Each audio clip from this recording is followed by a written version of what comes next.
I didn't hear it. Well, you're live right now. I'm not. I don't think I'm live on Spreaker. You're live. Oh, all right. Well, I'll let you do what you do. All right. And I'll catch you later. Joe's scared. I am. Get out of here. How do we get out of here? All right, hold on. See you later on. Now, that was Joe Rocks. He decided to crash in, and my let me see, a Spreaker there took a dump. We'll get that back going again. Let's see here. It was running, and then now it's going back. There we go. Hopefully. Yep, there we go. Now we're live. Spreaker is a little testy. Well, so we're talking about is things that I gathered from President Obama's speech last night. Was he we're talking about the no-fly list. Person on the no-fly list should not have a gun. Well, there are people that make it on the no-fly list that once you get on it, they say it's almost impossible to get yourself off. Even if you're on there accidentally. But both of these two terrorists, I call them, were not on the no-fly list. They had not been on any radar. They were not under any investigation. Nothing. So, putting people on the no-fly list, not allowing them to have a gun, is not going to stop it.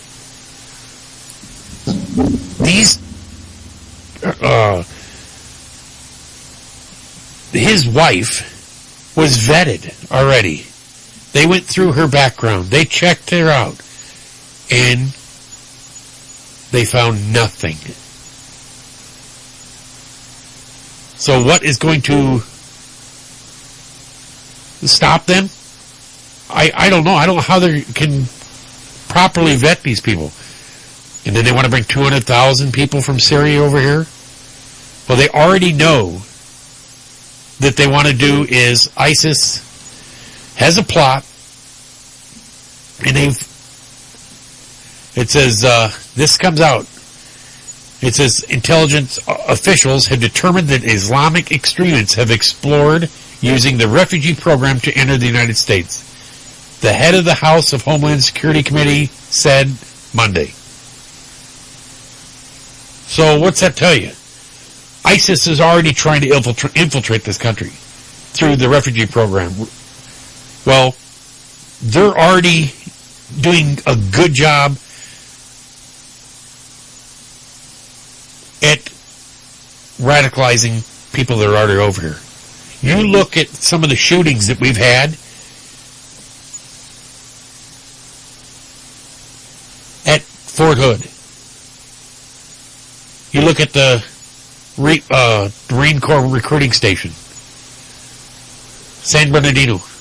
There's 3 of them right there. Those are ISIS-inspired, where people become radicalized. One quote that I got out of it was, President Obama said, we need to do everything that we can do to try to, in other words, stop or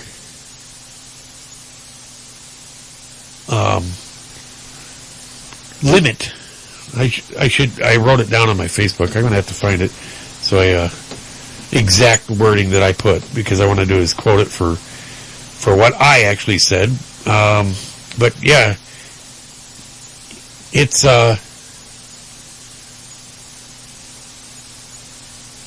let's see, I shared a bunch of stuff last night. Oh, it's in a group, that's right. I shared it in my Street Talk with Matt Hasley group. It was I posted in there because I wanted everybody that's in that group to be able to comment on it. Let's see here. Here we go. I said, this is my exact statement that I made. I said, I listened to President Obama tonight and when he addressed the nation. He said they were going to use any and all means necessary to stop ISIS. My question is, wouldn't having Americans be armed be part of any and all means necessary?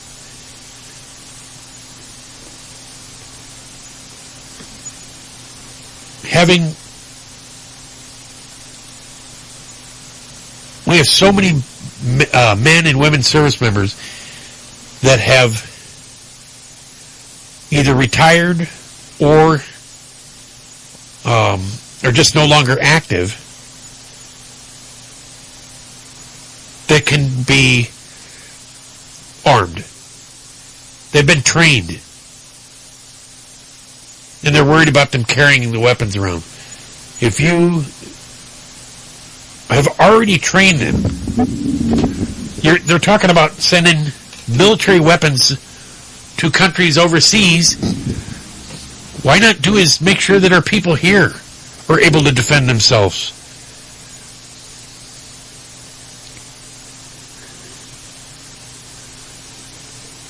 It's only common sense.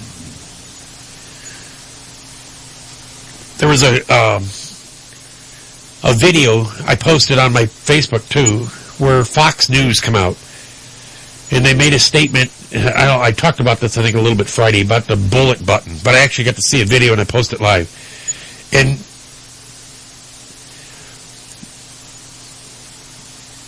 they actually come out and said that you could take one of these AR-15s, which is a semi-automatic version that looks like the M16 that the military uses. It's not the same weapon because it can't shoot fully auto. Well, they come out and they said, well, there's a button you can push with the tip of the bullet, and it will turn the weapon from semi-automatic to fully automatic. And I'm like, where do you get this kind of BS? So apparently people were starting to believe that. And this guy came out with a video and he showed exactly what the stupid bullet button is for. Made a video about it, and he talked about how it is only thing that button is designed to do is to release the magazine while there's rounds still in it. You can't push the button and release it and drop it while there's rounds still in it. You have to do is push that to be able to release and eject the magazine. So it just, when the when the media gets up on their sounding box and they say something that's incorrect. Well, a lot of times there's no, it's like when the newspaper prints a report and it's totally false. Well, the retraction goes on page 8. But the damage is already done. It's done early.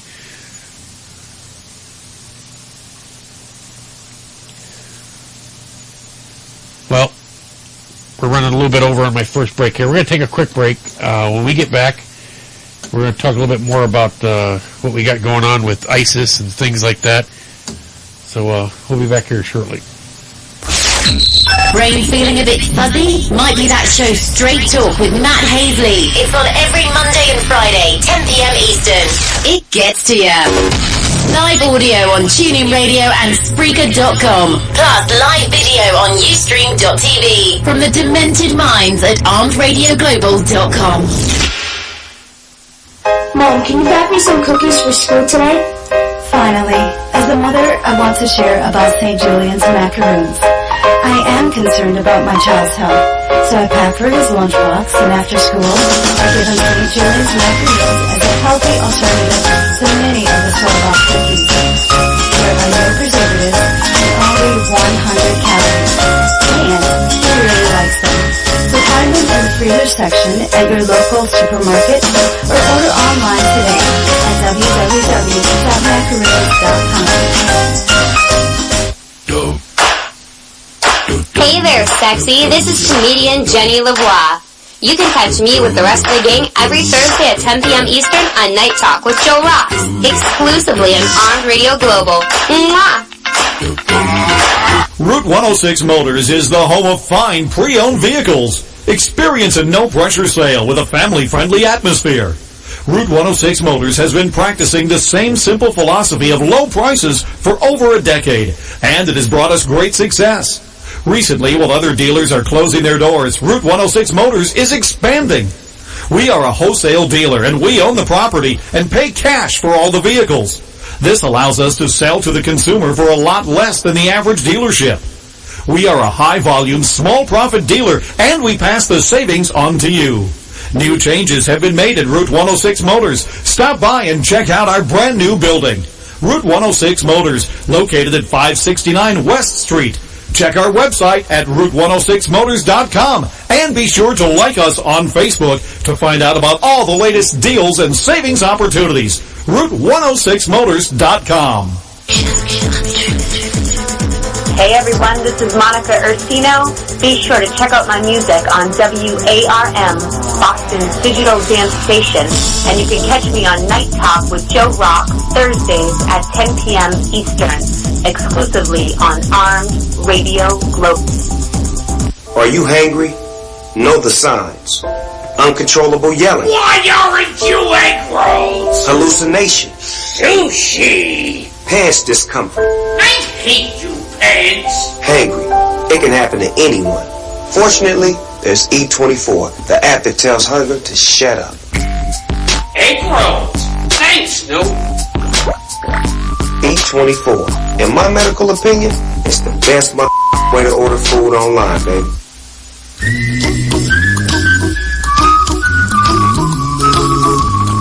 Need tree removal? Need tree pruning? Need stump grinding? What about dangerous 24-hour tree removal? Then you need to call Need Tree Work. We have all the equipment and expertise to do the job right. Our team at Need Tree Work provides efficient and effective services such as snow plowing, snow removal, sanding, and salting. Need Tree Work is family-owned and operated, fully licensed and insured. For unmatched tree work at unbeatable price, call Need Tree Work at 1-508-840-1600. Visit our website at NeedTreeWork.com. Come down and visit us at 250 Dedham Street, Norfolk, Massachusetts, next to Dunkin' Donuts on Route 1A. Don't forget, if you need Christmas trees, we'll have them there too. Like us on Facebook, Need Tree Work.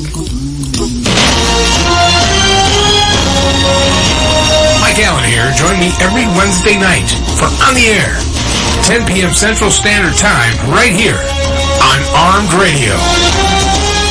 Hey everybody, this is Paul and Jim. Join us on Talk Radio, Thursday nights, 11 p.m. Eastern Standard Time, right after Night Talk with Joe Rocks, where we will be discussing subjects one doesn't say in polite society. We're rude and crude and unwavering in our opinion. So please tune in to Armed Radio Global, home of the big guns. Whoa.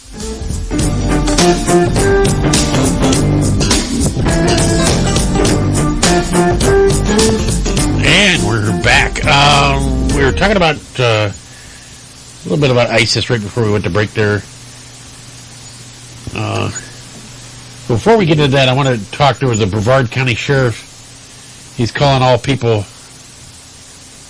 Here, play this for you. So let there be no mistake in what I'm about to say. The only thing that stops a bad guy with a gun is a good guy with a gun. If you're a person who is legally licensed to carry a firearm, now is the time more than ever to realize that you, and you alone, may very well be the first line of defense for you, your family. This is much deeper. This is about being able to defend and survive an attack by armed evil people until the cavalry can arrive. I am in no way suggesting that we as citizens take on a vigilante role. What I am saying is that we need to be mentally and physically prepared to respond to an attack so we can effectively defend and protect ourselves in an emergency. That is from Brevard County Sheriff Wayne Ivey.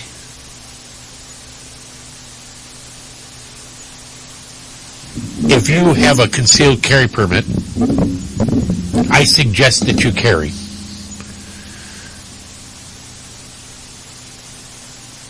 When I was a police officer,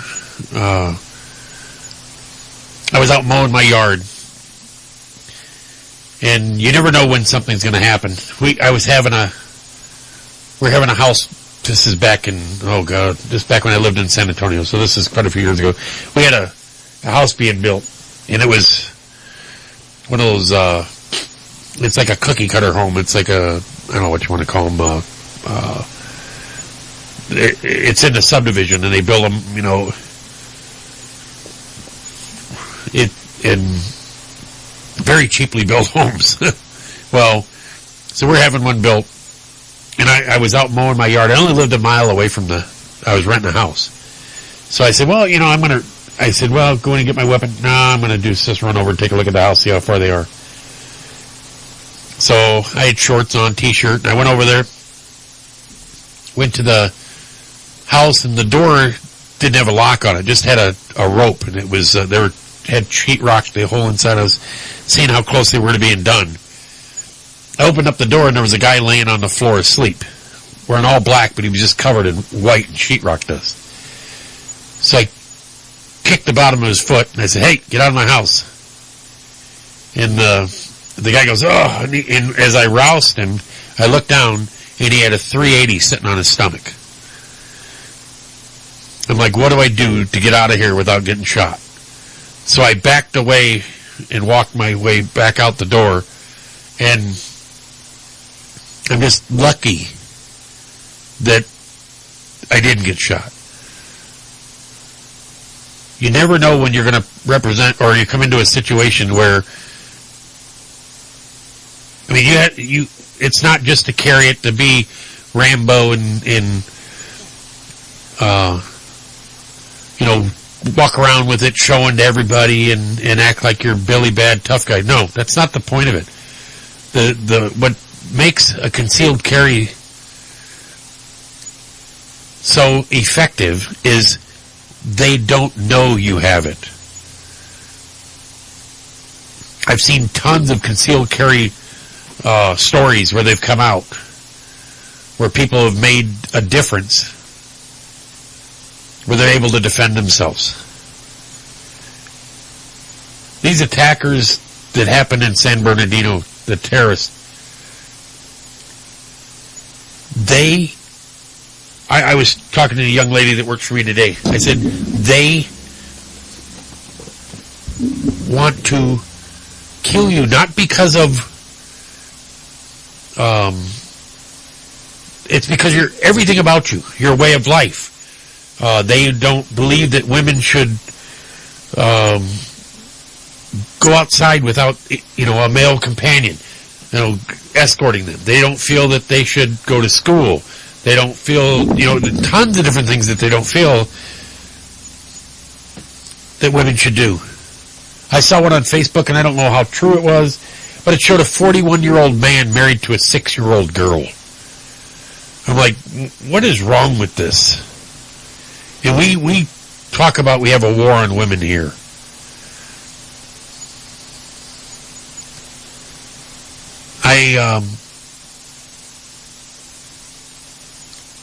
It scares me when Loretta Lynch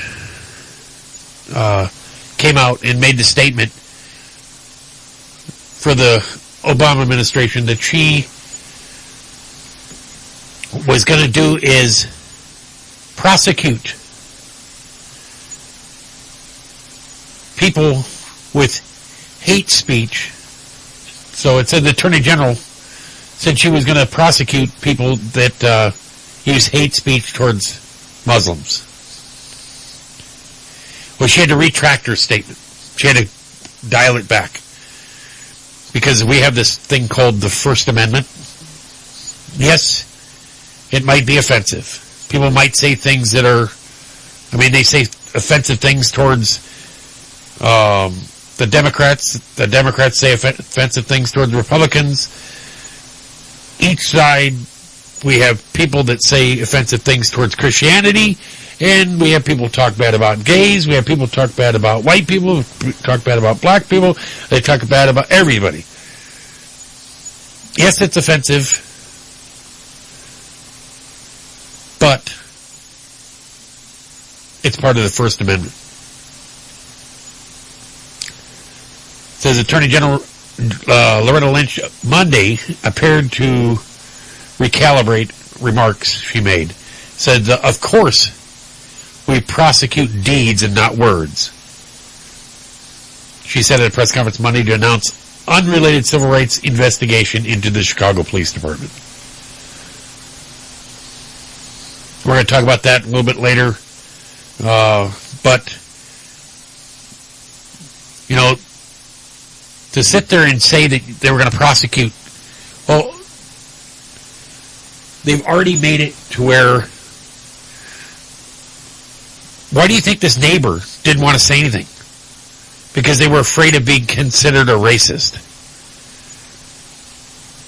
If I would have been working at a gun range, they said that they both, I'm not sure if they both showed up at the gun range, but for him to just show up at the gun range, that probably would not trigger me off. But if she showed up there in a full burqa and she's learning to shoot an AR-15, I'm sorry, but I have to let somebody know.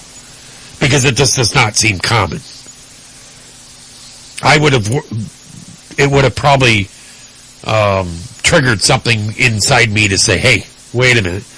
You know, I better do his report. This doesn't look right. Report is that the mother knew about what was going on. I think that whole family knew about what was going on. The dad knew that the son, Saeed Farouk Jr.,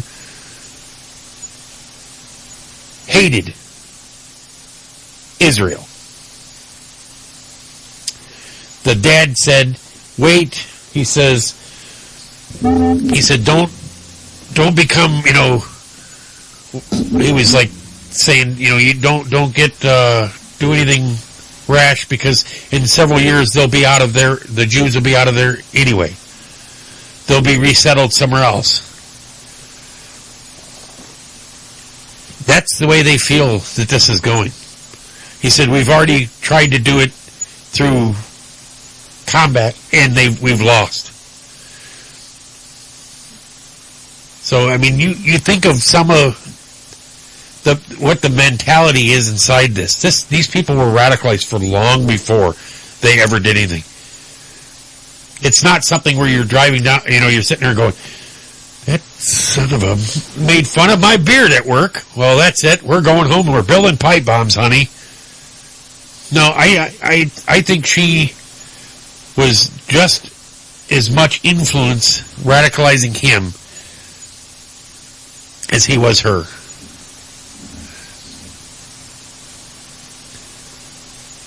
They say one of the victims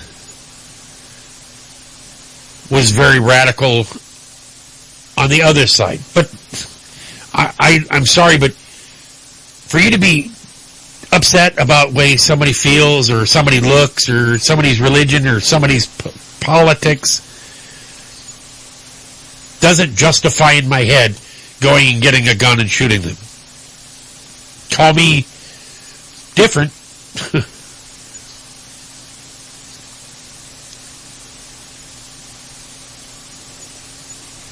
A lot of evangelical Christians think that this is coming the end of times because everything's starting to fall into order faster and faster and faster. So, you look at the Middle East, it looks like it's spiraling out of control. Look what happened today. Iran did a missile test against the sanctions. They don't care. They're going to do it to you. What are you going to do? Oh, don't cross this line. Well, they didn't just cross it, they ran over it.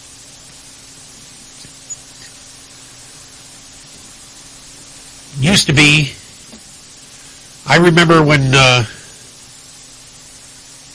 Muammar Gaddafi was smack talking to Ronald Reagan.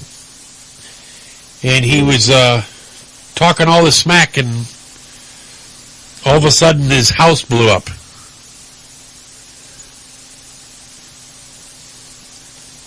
I know it's a tough situation to be in, but we were always the leader. We were always the one that sat up and you know, we were always, they more or less feared us. Now I don't think anybody fears us. Now they feel like they can come over here and kill us.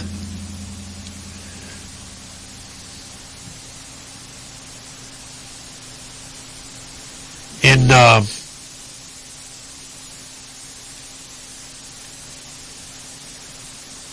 me see here.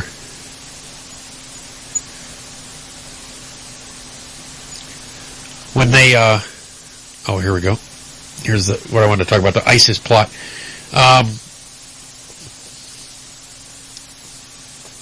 says ISIS plot for world domination revealed in chilling detail with plans for education and industry. The leaked document outlines how the terror group is trying to build a state complete with guidelines for education, national resources, industry, diplomacy, propaganda, and the military. A document outlining how ISIS organizes the vast territory it controls has been unearthed. The terror group is far more sophisticated than we feared.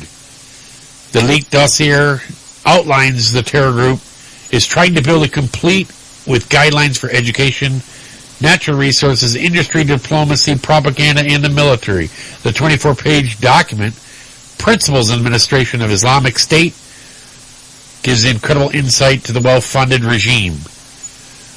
Written by an Egyptian called Abu Abdullah, outlines how kids must receive training on bearing light arms. He also calls for a single identity for the terror group, to unite both foreigners and locals, and make the case for establishing independent factories for the local military and food production. This is a report that was obtained by The Guardian, shows an unprecedented level of sophistication.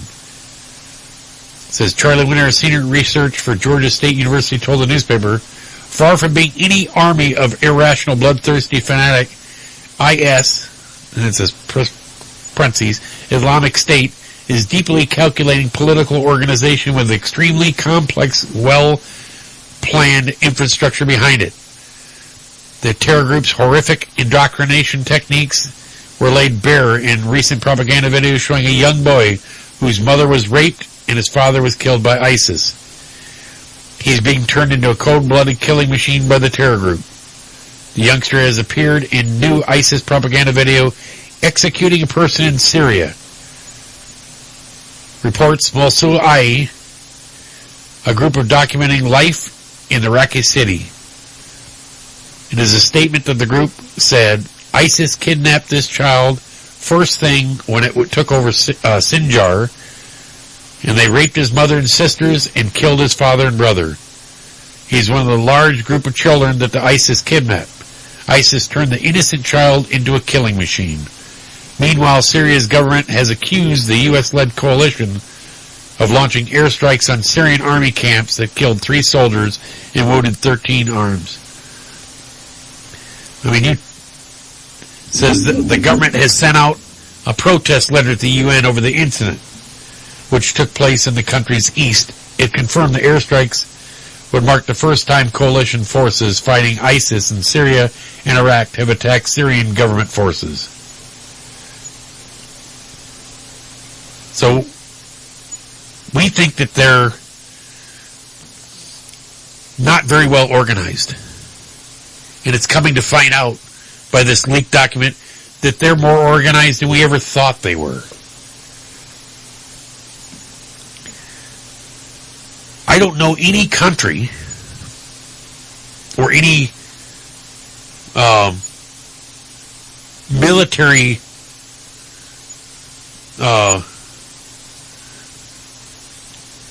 that actually will kill the father, his brother, and then rape his mother to get him to become a killing machine. I don't know how you think that that's part of your religion. That think that.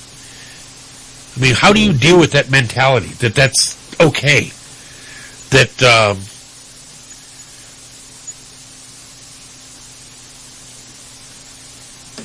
I mean, we're worried about waterboarding. Oh, it's too overwhelming, to do. These people are chopping people's heads off they're causing young kids to execute people, and we're worried about whether they're, it's too rough, to have them, where if a female happened to see them, whether, clothed or not. They built a soccer field at Guantanamo Bay that cost, I don't know how many millions of dollars, so these people could feel, they can enjoy themselves while they're being held prisoner.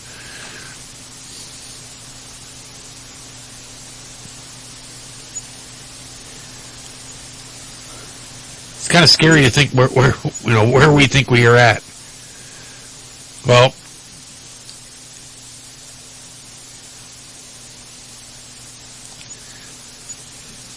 this is another report that came out. It says terrorists could use drones to down planes.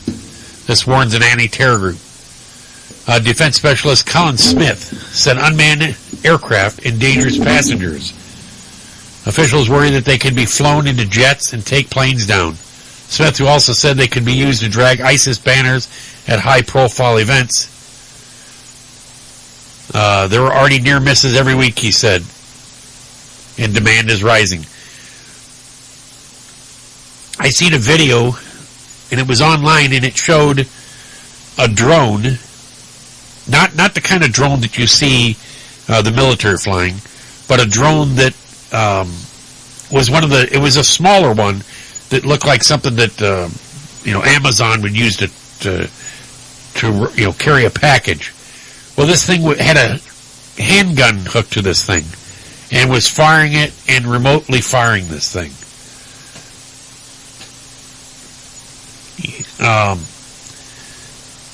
Says this, and I laughed because his name is Mr. Smith, a former chief inspector, Mr. Smith, said drones have already been used by other groups, explaining how one was flown into a football stadium in Belgrade carrying a pro-Albanian banner.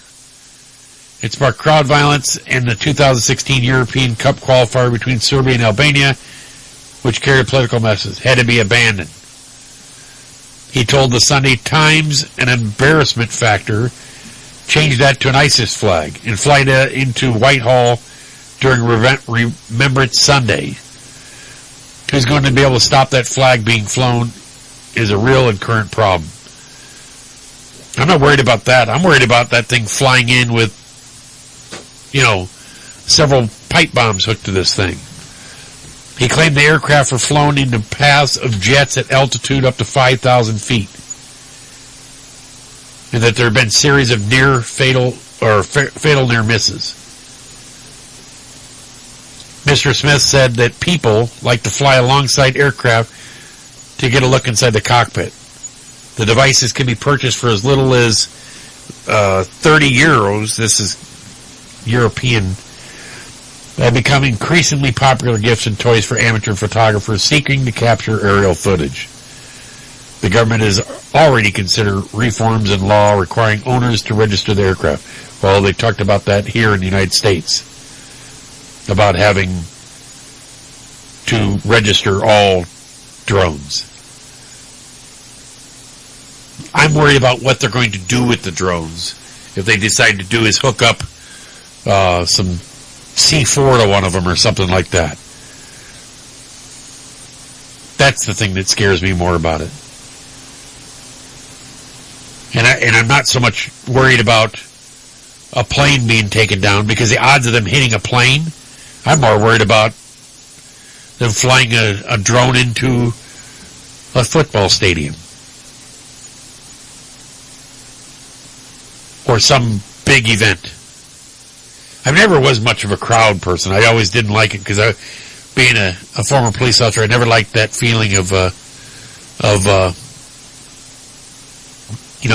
all the people crowded around you.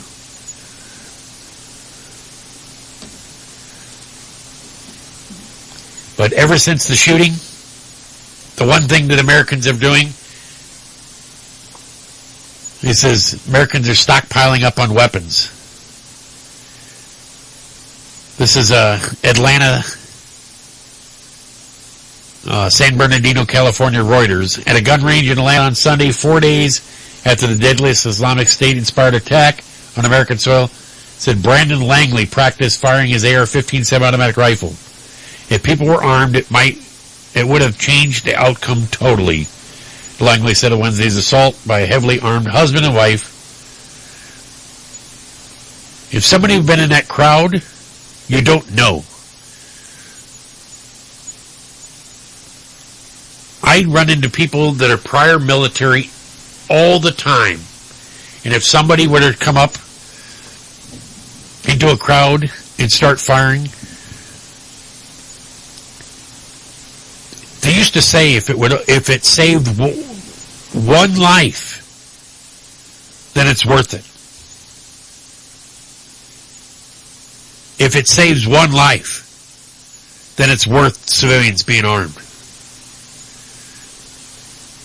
To sit there and go, oh, hold on, this is a gun-free zone, you have been warned that you need to leave, and the police have been called. You know, the people do not care about it.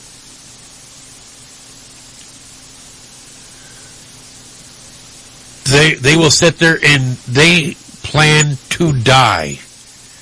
These two individuals had no plans. They planned on doing more killing besides that. Why would they have stayed in the area? Because they didn't think they were going to get caught. And if they did get caught, what is she doing? She's sitting in the back of the car shooting at the police officers. But since then, the gun sales have spiked. As reflected in the Federal Bureau of Investigation data on background checks for people seeking to purchase guns. The week the agency performed the most background checks since 1998 came immediately after the December 12th shooting in Newtown, Connecticut that killed 27 people. Potential gun buyers that week numbered 953,600. Gun sales were already on the rise this year. On Black Friday, the popular shopping day, November 27th, at the U.S. Thanksgiving Day holiday, a total of 185,345 applicants were processed through the FBI National Instant Criminal Background Check System, a 5.5% increase from the year before. And so the Pew Research Center found that last December, 57% of Americans say they believe owning a gun helps protect them from people from crime, up 48% in 2012. The rest said owning a gun would put personal safety at risk.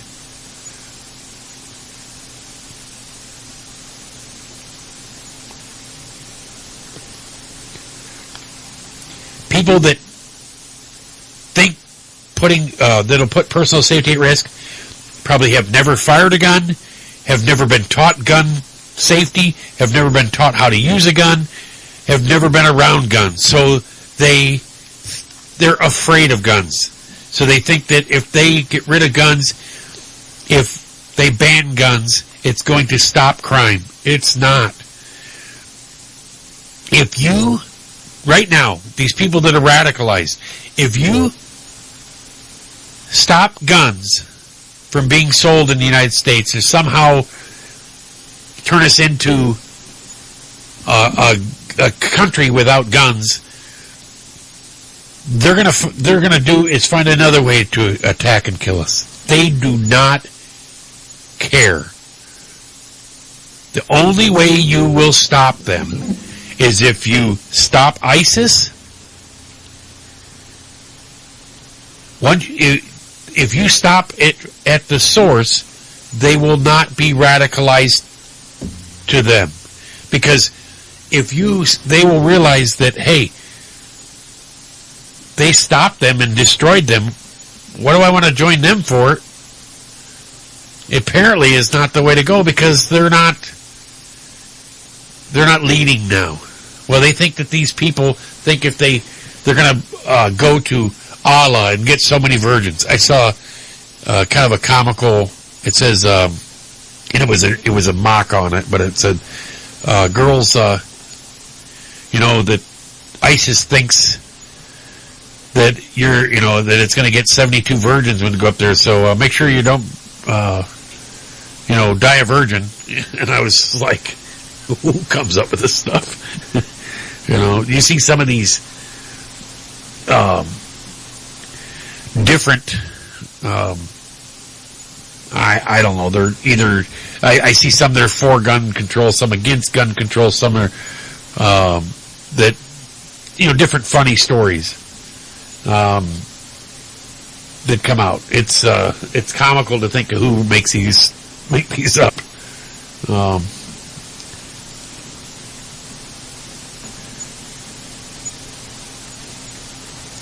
It's I thought I talked about this one. There was a mass. They were talking about the gun.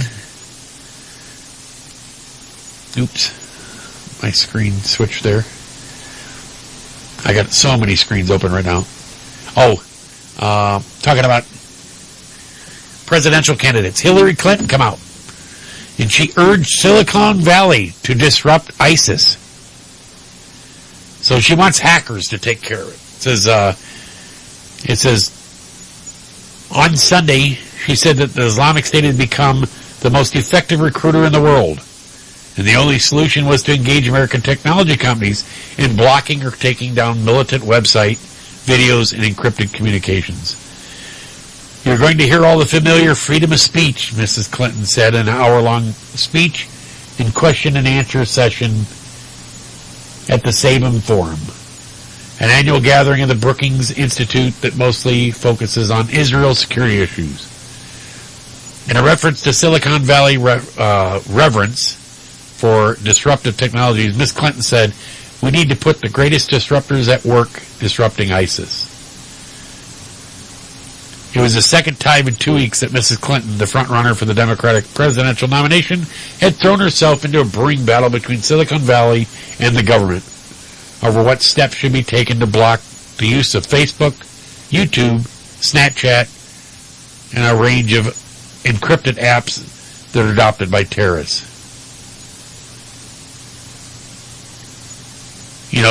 Some of these, like Twitter and stuff like that, where they've been shutting them down when they find out they're ISIS related. Well, ISIS makes threats on the family of the company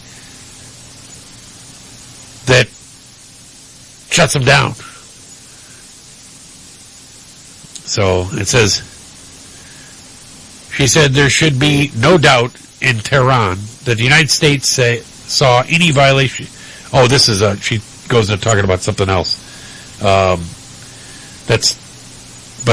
before that, I was a couple paragraphs down when I went back to look at it. It says Mrs. Clinton comments echo the White House calls for what would amount to a ceasefire with technology firms after the revelations by Snowden, the former National Security Advisor agency contractor, that the government had gotten inside the firm's communication technology. But Mrs. Clinton is also risking putting herself at odds with technology executives and entrepreneurs crucial to her campaign funding, and in Iowa and New Hampshire states important early in the campaign. There is considerable suspicion that the government and its demands for greater access to the daily electronic communications. Mrs. Clinton used the forum to continue staking out a harder line on Iran. The President Obama has in public. She repeatedly threatened to take out what she called harsh steps at the first sign that Iran seeks to violate commitment it made with the July nuclear agreement, which sharply limits ability to process and produce nuclear fuel for the next 15 years. They just broke it by launching a rocket today. So she said there should be no doubt in Tehran that the United States saw any violations in the deal or any effort to procure or develop nuclear weapons technology. We will stop them, including, she added, taking military action. At one point, responding to a question, she referred to using the nuclear option against Iran. usually interpreted as a nuclear weapon, before her attention was caught by a prominent member of the audience, Justice Stephen G. Breyer of the Supreme Court. Oh, the military option. Thank you, Justice Breyer. He's a careful listener, Ms. Clinton said, reiterating she meant military option to prevent Iran from attaining a nuclear weapon. It was a rare moment. A sitting member of the court rescuing a political candidate from a mistaken comment. Well, they just did. They just launched a intercontinental ballistic missile today. A test. They're going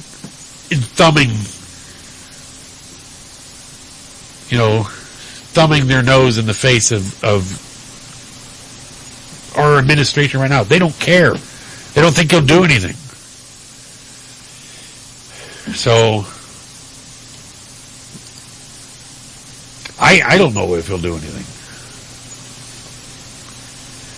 We've kind of got ourselves in a big mess. Well, we're well over break time. We're going to take a quick break. We'll be right back. So stay tuned. Brain feeling a bit fuzzy? Might be that show Straight Talk with Matt Hasley. It's on every Monday and Friday, 10 p.m. Eastern. It gets to you. Live audio on TuneIn Radio and Spreaker.com. Plus live video on Ustream.tv. From the demented minds at ArmedRadioGlobal.com. Mom, can you bake me some cookies for school today? Finally, as a mother, I want to share about St. Julian's macaroons. I am concerned about my child's health, so I pack for his lunchbox, and after school, I give him St. Julian's macaroons as a healthy alternative to many of the store-bought cookies.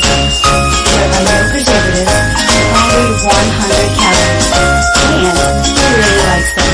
So find them in the freezer section at your local supermarket, or order online today at www.macaroons.com.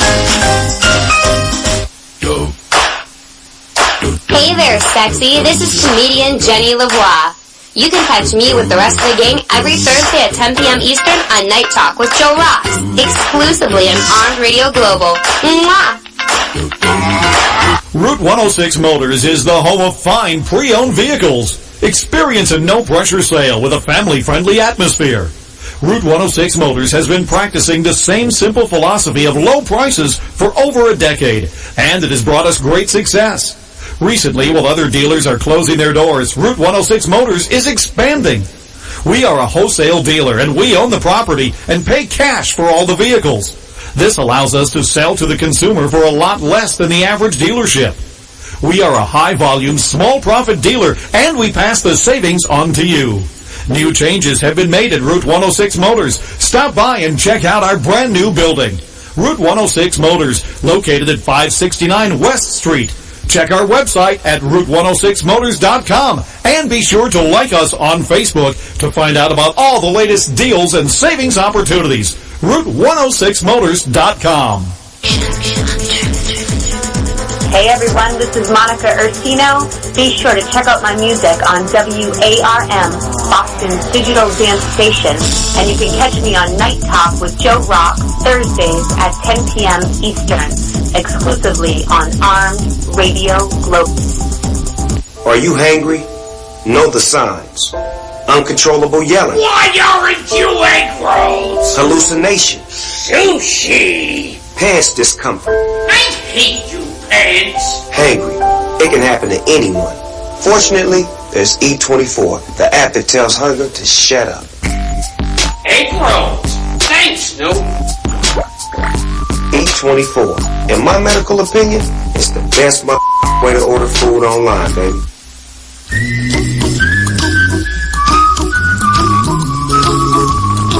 Need tree removal? Need tree pruning? Need stump grinding? What about dangerous 24-hour tree removal? Then you need to call Need Tree Work. We have all the equipment and expertise to do the job right. Our team at Need Tree Work provides efficient and effective services such as snow plowing, snow removal, sanding, and salting. Need Tree Work is family-owned and operated, fully licensed and insured. For unmatched tree work at unbeatable price, call Need Tree Work at 1-508 840-1600. Visit our website at NicheRework.com. Come down and visit us at 250 Dead End Street, Norfolk, Massachusetts, next to Dunkin' Donuts on Route 1A. Don't forget, if you need Christmas trees, we'll have them there too. Like us on Facebook, Niche Rework. Mike Allen here. Join me every Wednesday night for On the Air, 10 p.m. Central Standard Time, right here on Armed Radio. Hey everybody, this is Paul and Jim. Join us on Pod Talk Radio, Thursday nights, 11 p.m. Eastern Standard Time, right after Night Talk with Joe Ross, where we will be discussing subjects one doesn't say in polite society.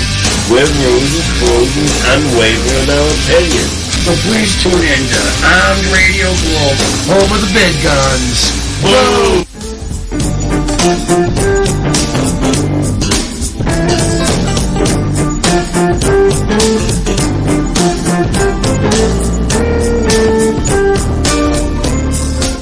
And we're back. I want a special thanks to our sponsors out there, St. Julian's Macaroons. Warm up this holiday season with a macaroon. The Price family has been baking these St. Julian's Macaroons since the early 70s with only quality ingredients, FDA approved, 100% gluten-free. These macaroons are sure to please. So order some for the holidays. They'll ship them right to your door. Check them out at www.macaroons.com. Also, E24. Have you ate yet? Well, log on to E24. You can download that app for your favorite mobile device. Click order and eat. It's like a food truck in your pants. Also, Creative-MKTG for ideas at work. Need a lasting impression for next family or business function? Check them out. Creative-MKTG.com. I wanted to do a special congratulations to Master. I don't want to give out their last names. I don't think I need to do that, but I'm going to just give out their first names. Master Kevin. He is Kevin S. He's a great guy. Just been such a, I would say, help to me. Besides my Master Bill, my main instructor for Taekwondo. Him and Master Linda both received their 7th degree black belts over the last weekend. I saw the video of their I didn't get it. I was working, couldn't get away to go to the promotion. They had tested 2 months prior. And, they still got it. That's what's amazing.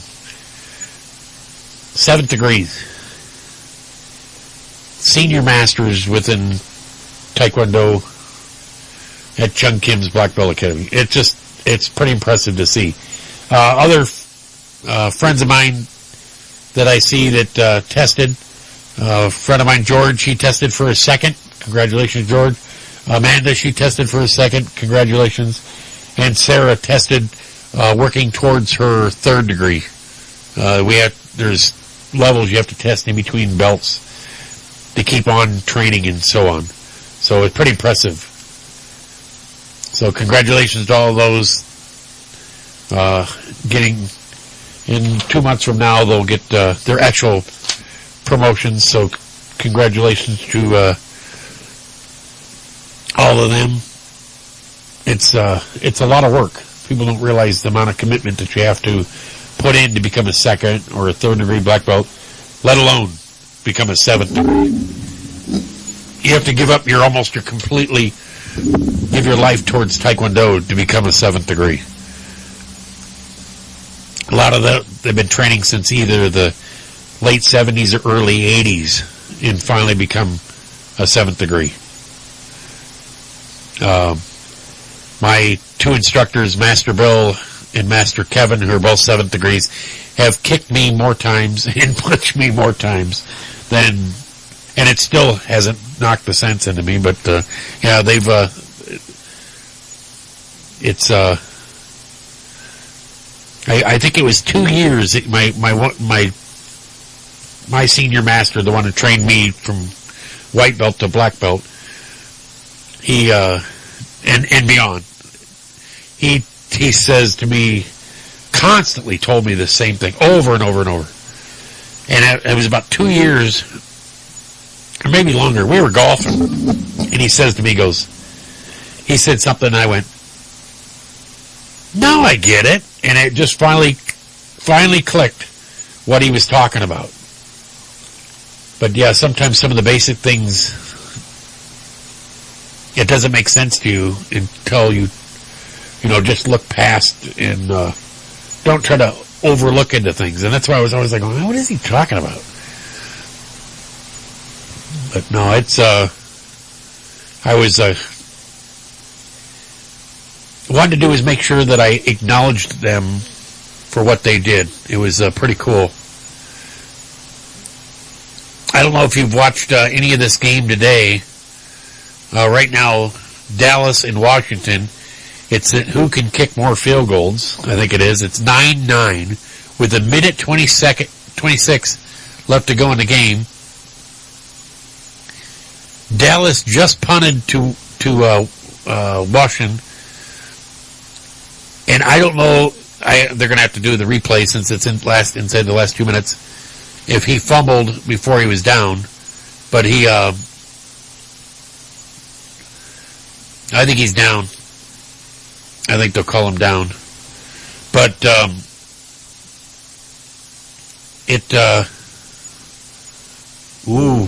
I don't know. That's going to be close.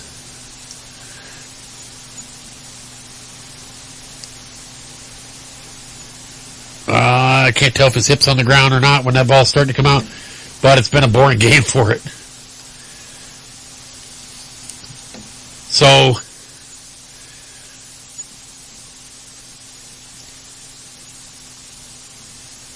other games around the league, my Chicago Bears, I just want to do is, they drive me nuts. I want to throw up. The Chicago Bears had a chance to win the game with 2 seconds left to go. And Robbie Gould, who has been just a great kicker for Chicago, just totally doinked it. And they ended up getting beaten overtime 26-20. Oh, that was so painful. Bears looked like they were just going to run away with it at the beginning. They start off,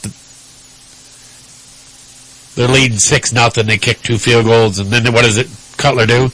He throws a pick six. San Francisco runs it all the way back from like the 10 or 12 yard line. And for a touchdown, they missed the extra point, so it's tied 6-6. Well, needless to say, Bears, it's like they looked like they had it under control, and they just could not. They lost the momentum or whatever it was. Well, San Francisco, they let them stay around too long, and they end up losing in overtime. Of course, on Thursday, Detroit got beat by Green Bay on that Hail Mary crap of a BS penalty, which I thought was terrible. But Tennessee beat Jacksonville 42-39. You got Bengals all over the Browns 37-3. I just you got to feel for a Browns fans. They can't win anything. Miami Dolphins scrape out a victory 15-13 over Ravens. Houston Texans, there's another scraping out a victory 30-21. The Buffalo Bills beat the Houston Texans. Seattle, who Vikings have been so tough, beating everybody, just got pummeled by Seattle 38-7. It's just wild how some teams match up to other teams. Buccaneers beat the Falcons 23-19. Cardinals beat the Rams 27-3. Jets beat the Giants 23-20. Close game there. Kansas City Chiefs 34-20 over the Raiders. Denver Broncos 17-3 over the Chargers. Philadelphia Eagles 35-28. Patriots' second straight loss. What's going on there? Carolina 41-38 over New Orleans. Barely eke out a win there. And Steelers pummel the Colts 45-10. That was on last night. But, you think about Cam Newton. He likes to do is give out a ball every time he scores. And he tried to give a kid a ball in the crowd. It says, well, 2 game officials in the Panthers-Saints game, 2 tried to deny a young fan the experience of keeping a ball away from Newton after he threw a 13-yard touchdown to Ted Ginn Jr. He says it wasn't the first time someone has tried to stop Cam Newton from making a fan's day. The Packers' Julius Peppers also stopped Newton from giving a ball to a child in the stands, but Newton, in much the same way he treats defenders, refused to let him keep from the mission.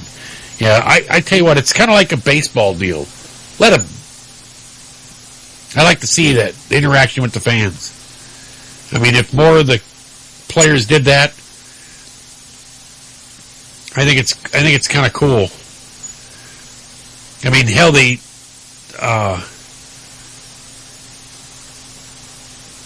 get flagged for what was the one? I think it was the Vikings player where he jumped and hugged the goalpost. But what's any different than letting him jump into the crowd? The Lambeau Leap. I can never understand it. But kind of funny advocates of how they come about. It says Michael Vick has been an unlikely advocate to introduce pets in cars bill. It says Michael Vick, still trying to change how people perceive him, will introduce a bill at the Pennsylvania State House that advocates animal safety. So the Steelers quarterback will travel to Pittsburgh to Harrisburg on Tuesday and use his status to make a change. Yahoo Sports reports the piece of legislation he'll introduce as PA House Bill 1516, nicknamed the Pets and Cars Bill. The bill allows an official, such as a police officer, firefighter, or security guard, to remove pets from hazardous condition in vehicles such as extreme heat or unattended motor vehicle, meaning the vehicle is out of the operator's sight. Vick is using his voice to sponsor the bill. He says, I was part of the problem. Now I am an unlikely advocate, he told Yahoo. But I want to ask my fans to be advocates too. I have 5 million fans on social media, and we can use those to make a real change to the laws. I agree with the bill. If you happen to see a pet that's in a vehicle like that, it needs to be, they should be able to do is get that dog or cat or whatever out of the vehicle. I mean, you get these dogs or cats in the heat, and people leave them in there, they go, oh, they're going to be gone for a short period of time. Well, they don't realize how hot it gets in the car. I mean, they've had infant deaths in cars, and I can't understand that, how somebody can leave their kid in the car.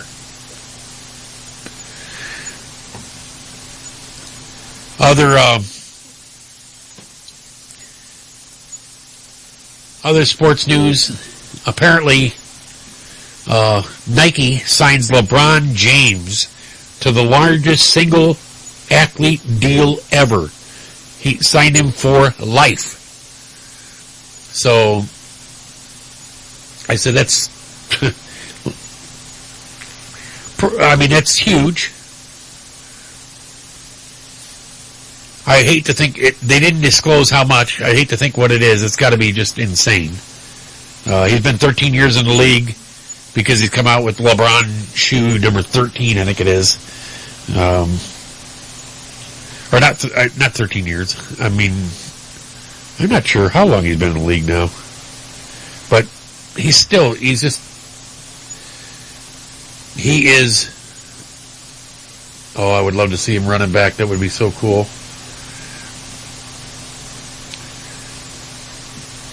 Right now, Dallas is leading 16-9. Minute 6 left to go in the fourth quarter. We'll see where they got. See if they can get this. The Cowboys got to find a way to lose this. They have been doing it all year. Oh, also, Ronda Rousey. She opened up about her stunning loss to Holly Holm. She says, "I'm really bleep sad." And it's starts with an F, so you get the idea. It says Ronda Rousey may be down, but not out. It says she's far from out after a crushing defeat by Holly Holm left Rousey unconscious, hospitalized, and really sad. The Ultimate Fighting Championship superstar was forced to accept the fact that she won't retire undefeated, that she's not, as people were starting to believe, invincible. The stitches in her lip still dissolving, in a few months, a few of her teeth still unstable from Holly Holm's fight. It says the interview at Smash Boho Townhouse in Venice, California, less than 2 weeks after the fight, brought a shocking close to her winning streak. Rousey remains optimistic. "Maybe I can't do it all before my prime, before my body is done," she says, but F it, maybe I can, she said. Adding fuel desire to dominate are all the naysayers from rapper 50 Cent, who posted a picture of Rousey unconscious after the Holm fight and then tried to blame it on his friend, Floyd Mayweather, before deleting it. The GOP hopeful Donald Trump, who tweeted that he was glad Rousey lost her championship fight because she was not a nice person. And it says, sorry, she's not sorry. Rousey refuses to apologize for being tough and to the point. Just she refuses to be judged by any standard of beauty. I tell you what, I think she's a great fighter. But there's always a better fighter. I mean, somebody's going to do... I mean, I thought Mike Tyson was it was unbelievable what Mike Tyson did to people. And then he finally got beat. That's what happens. Right now it's 16-9. 48 seconds left to go. First and 10. And it looks like they're around the Dallas 30. So this is turning out to be an interesting finish.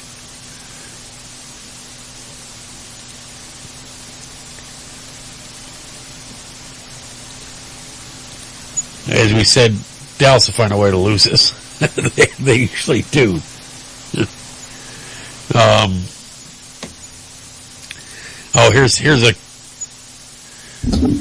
This is kind of a comical story here. It says 7. Here, I got to bring the article up here so I can. It says 7'4" man busted for 7-Eleven armed robbery. This happened on the 1st of December. 7'4" Michigan man who robbed a 7-Eleven at knife point on early Sunday later surrendered to police after apparently realizing that the ski mask he wore during the heist was not sufficient to cloak his towering identity. According to police, Damian Matthews, 19, held up the Bay City convenience store around 3 a.m. and fled on foot with about $35 and several packs of Newport cigarettes. The 7-Eleven worker told cops that the robber brandished a butcher knife and repeatedly threatened to kill him if he did not cooperate. While the suspect wore his black ski mask, the employee told investigators he believed the armed robber was Matthews, a former high school classmate. Oh, by the way, touchdown, Redskins, tie the game. Now they're going to kick the extra point to tie it, so with still 44 seconds left to go. Only 4 seconds have gone off the clock since the last update. All tied. 16-16, 44 seconds left to go. But getting back to the story, he says According to cops, Matthews told the sister that he had robbed the 7-Eleven, an admission that prompted her to advise him to immediately surrender to authorities. Matthews' sister concluded that her brother's connection to the robbery would be obvious due to his height. Yeah, it's pretty obvious when a guy comes in 7'4" and he's got to duck his head to walk out. There's not a lot of 7'4" guys in a neighborhood.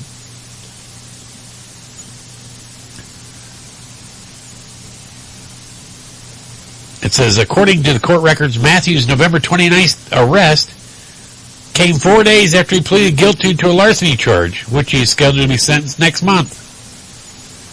It says Matthews is locked up in lieu of $75,000 bond. Not bright. If you ever walked into a 7-Eleven, they have the height things right on the side. So it's pretty obvious they're going to be able to tell how tall you are. And especially because you're going to be on camera. So, I guess also another one, this came from December 3rd. Chicago cops hunt man who filmed toddler smoking marijuana.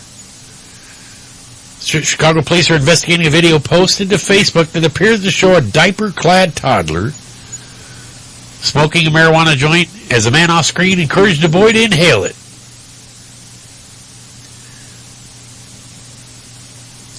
It says a community activist yesterday tipped cops to the clip, and a special victims unit detectives are now trying to identify who filmed the video, according to the Chicago Police Department spokesperson. It's unknown when or where this video, which was posted to the Facebook page of a Chicago resident, was recorded. Seen below, the 17-second clip found on Facebook shows the video playing the screen of a cell phone, at which it includes markings indicating that it may have previously been uploaded to some video sharing site. In the clip, the man's voice heard direction to Tyler, "Smoke it, bro, inhale it." The man appears to be filming the boy with a cell phone, then says, "Let me hit that, okay?" Investigators succeeded in identifying the suspect. If they succeed in identifying the suspect, he will face assorted charges, including child endangerment.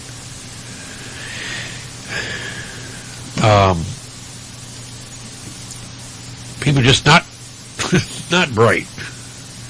They post everything. It's like when they showed the picture of that two terrorists, a little apartment, and they showed the picture of the what do you call it, their credit card that was on the table. You know some idiot's going to try to use it. But here's another one here. Thief who wore won't, and this is what was said on the t-shirt. It says, "Won't be caught" t-shirt during a store heist. Of course, got caught.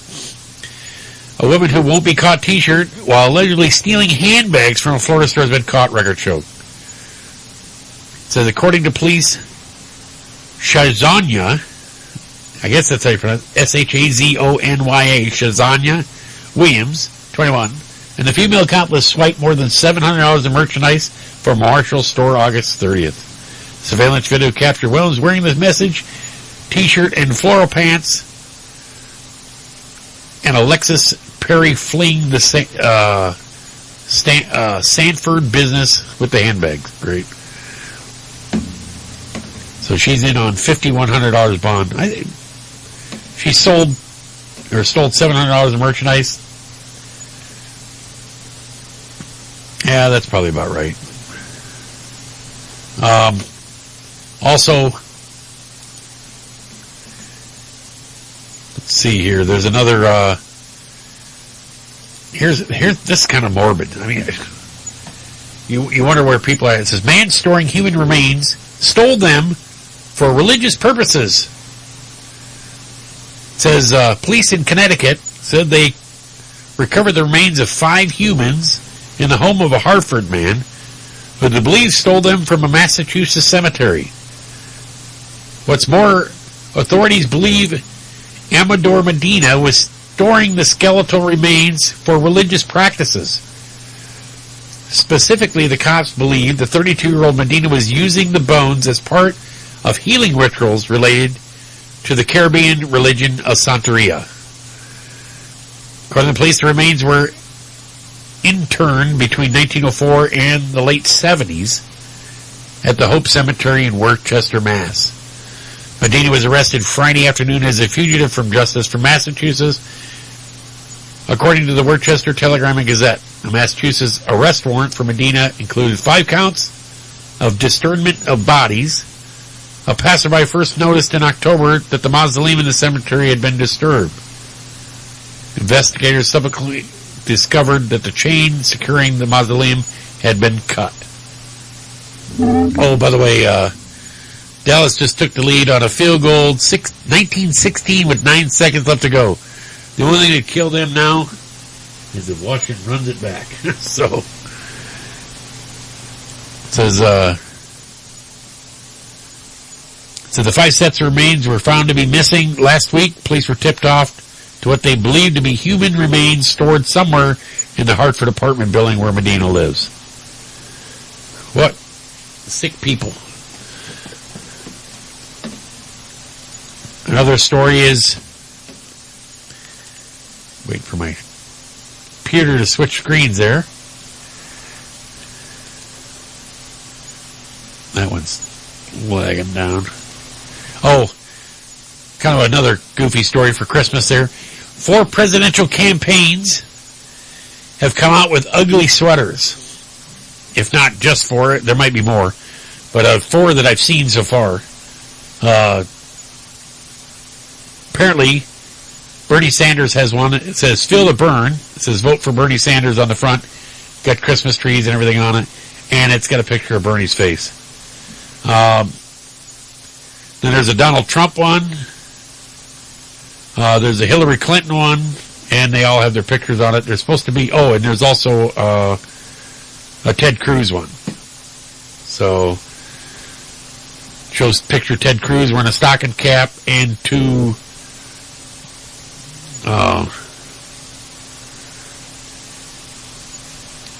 what you would call them, for the Tea Party, the Don't Tread on Me snakes. So yeah, those are kind of different. Another story, let's see, here's another one. Woman arrested after her boyfriend's corpse was found rotting on her porch.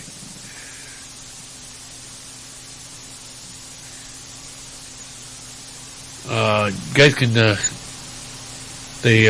end of the game, it looks like 1916 Dallas wins. It says a Florida woman was charged last week when police say they discovered the corpse of a man decomposing on her porch last spring. Police in Jacksonville charged Tammy Charisse Wright. Oh my God. Tammy Charisse Wright Connor, 41, on Thursday after they discovered the body of a 40-year-old Ronald Trotter on her porch June 10th. Trotter's body was found on a rickety porch after the neighbors noticed a stench. Wright Connor had been in jail since July on an unrelated charge. Wright Connor was charged based on statements of witnesses' cell phone tracking that showed she was near the house in early June and other forensic evidence. So she killed her boyfriend and put him on the porch. Nice girl. Just one you want to be associated with. Here's another one. This was on the news today. I saw this one out. So this 73-year-old driver was stopped during a traffic stop. And during the traffic stop, it says Seattle police says the man, who has not been named, was pulled over on December 1st for driving without his lights on.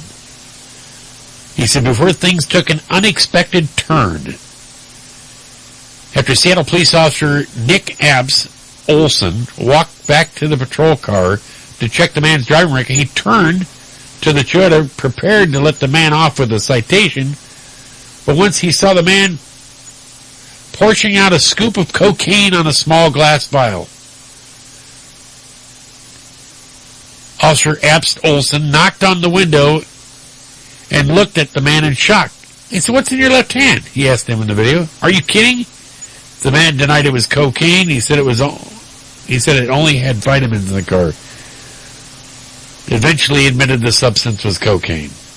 After taking the man out of the car, cuffing him, the incredulous officer asked, "What would possess you to do that on a traffic stop with the police officer right behind you? I don't understand." Said the man was arrested and booked into King County Jail for narcotics possession.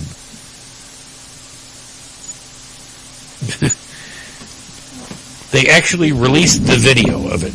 But why would you... I know that they're not the brightest, but why would you do that right in front of the police officer? That makes no sense at all.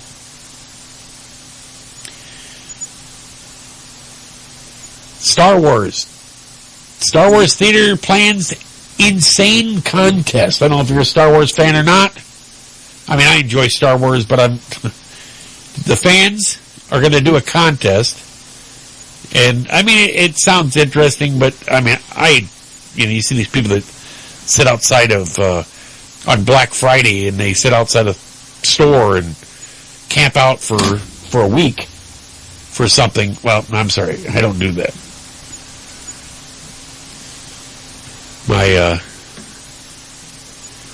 Trying to get there we go.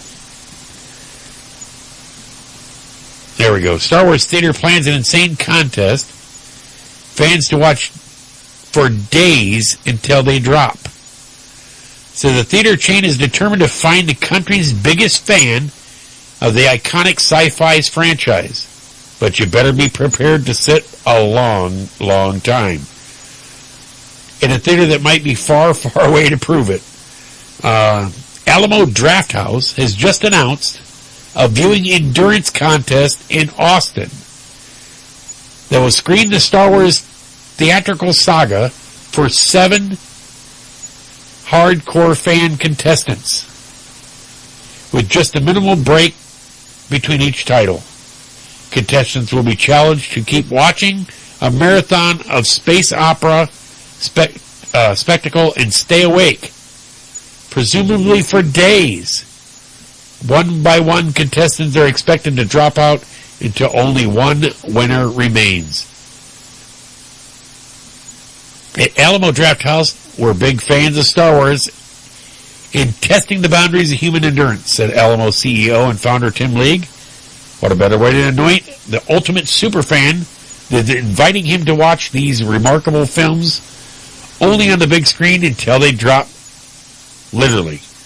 Anybody 21 and up, any of the 13 states where the Alamo has theaters can apply to enter the competition. The contest will begin at 4:45 a.m.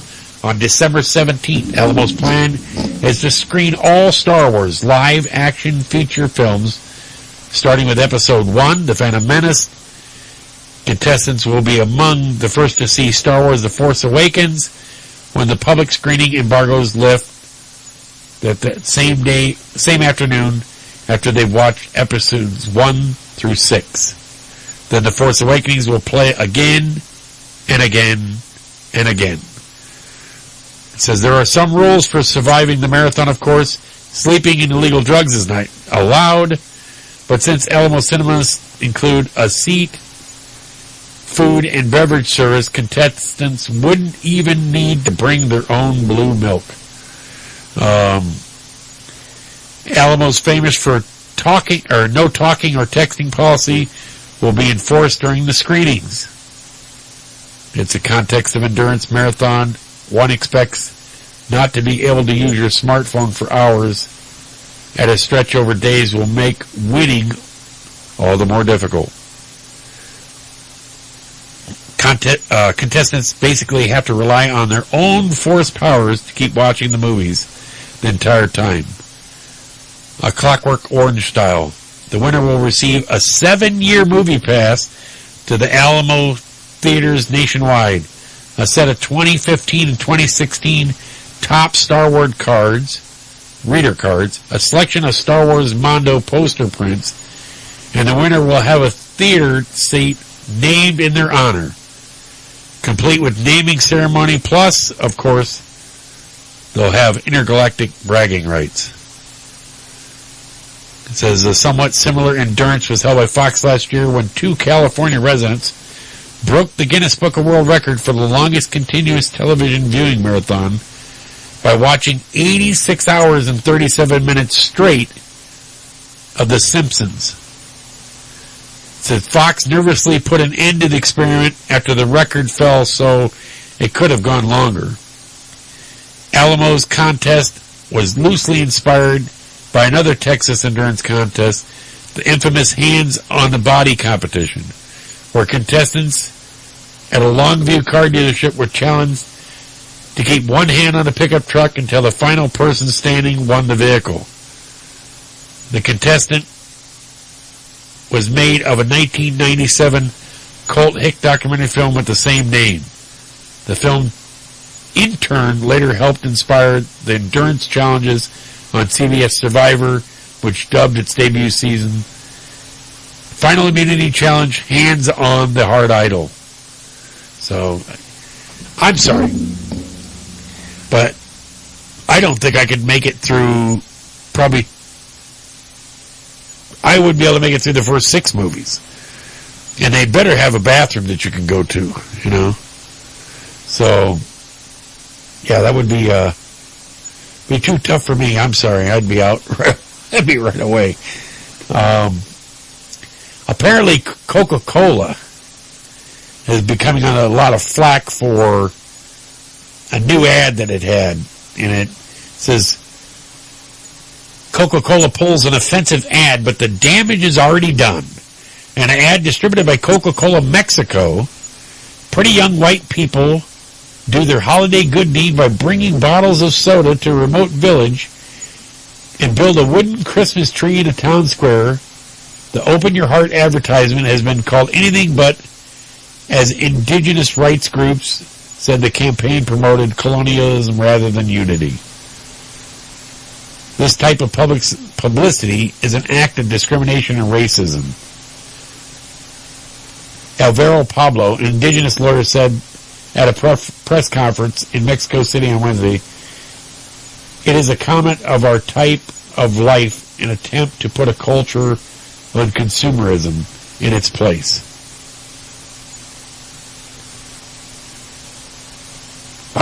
I think we are so offended by everything that goes out, and I guarantee you, the people, when they originally wrote that ad, had no intent for that. It just amazes me how instantly we're offended at everything that goes on. Speaking of being offended, there is, at the Smithsonian, there's a guy that sued the Smithsonian because the painting in the Smithsonian portrayed Jesus as being white. And he is claiming that it offended him so much that the only way he's going to feel better is if you give him money. You know, I shake my head at what everybody is immediately offended by. I thought I had the article here somewhere. But yeah, it's, I'm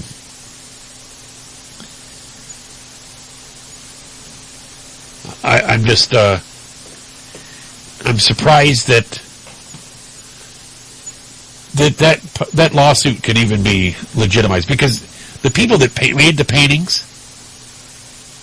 made them well before anybody was alive. So they're old paintings. They have nothing to do with anybody that did. So, in other words, you're only supposed to put paintings of anybody that's not white. I think you could put paintings, if they put a painting up there that portrayed Jesus being black, I would have no problem with that.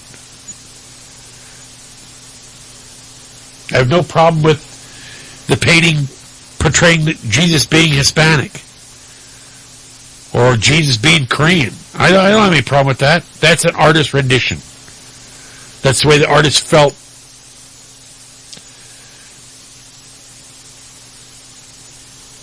So, and I would not be so offended that I feel that they need to do is get rid of it or compensate me because I was emotionally traumatized by it. If you're emotionally traumatized by a painting, or if you don't like it, don't go. And I don't think that you should be able to sit there and tell a museum that they shouldn't be able to show that painting. There's stuff at museums all the time that might be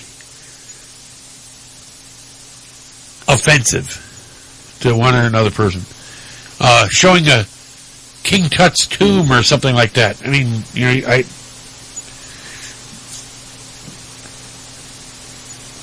I don't know. To see a dead body still entombed like that might be offensive to a young kid. You still show it. You don't have to go see it. It's like they always say, if you're offended by something that's on TV, there's these two little knobs and if you're offended by the radio, there's two knobs on there. One turns the volume up or down, and one changes the station. If you don't like something that's on the radio, change it. That's all you have to do. You don't have to be offended by it or expect somebody to change it and stop it because you don't like it.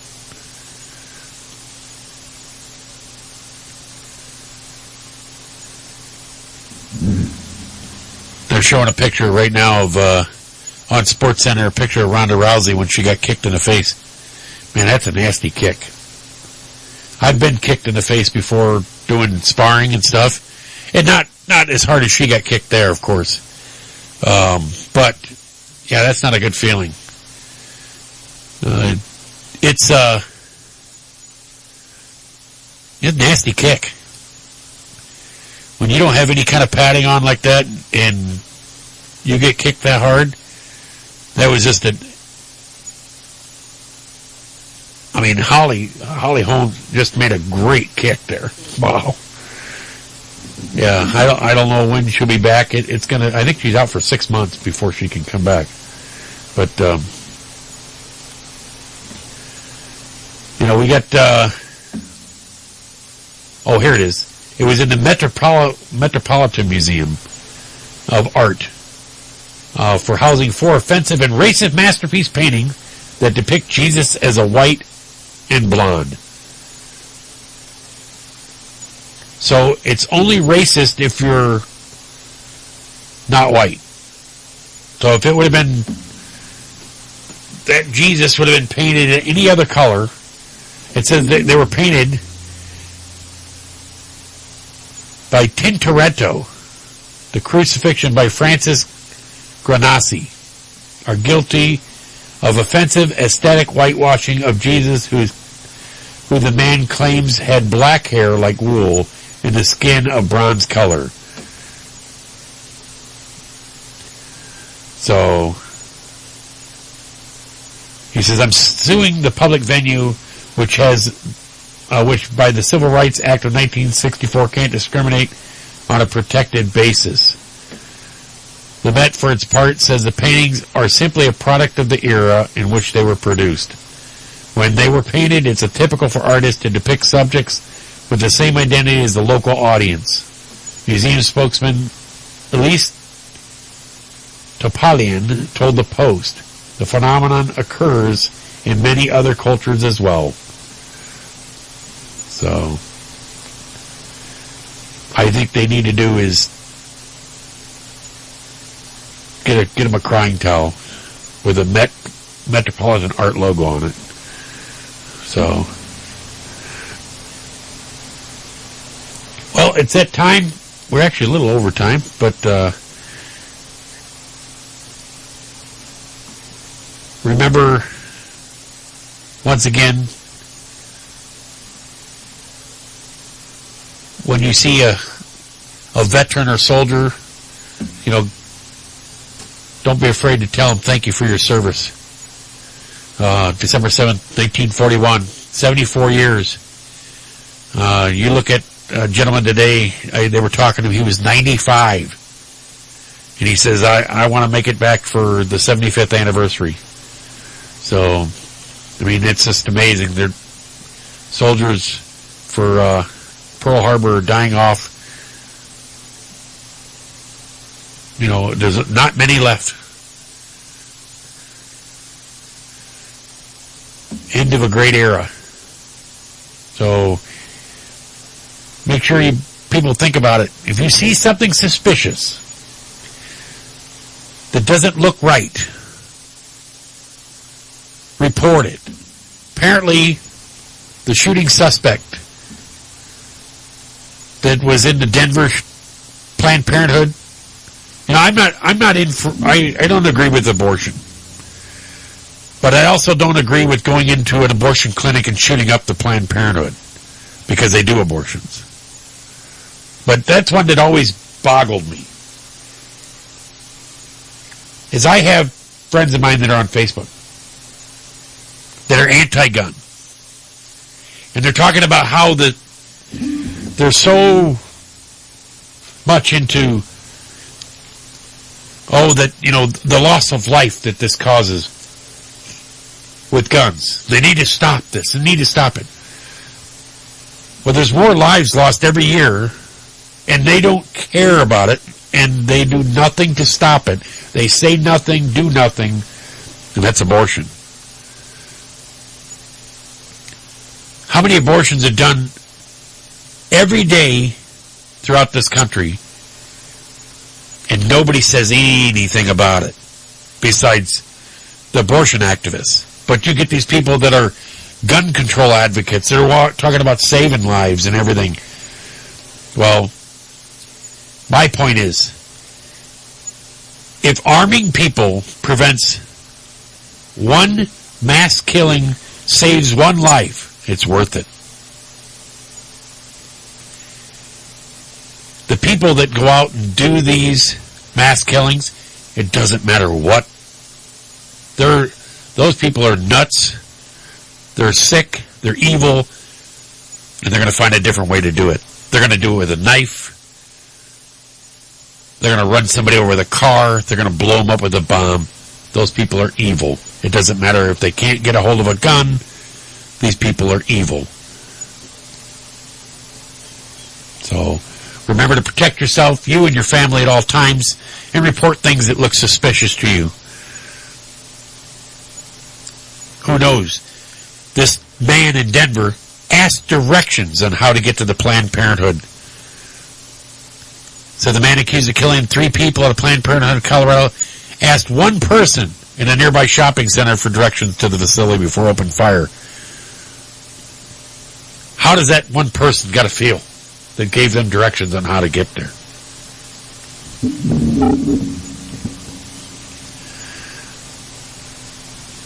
You can't reason with evil. Everybody, make sure you have a safe week. Make sure you tune into the rest of the shows.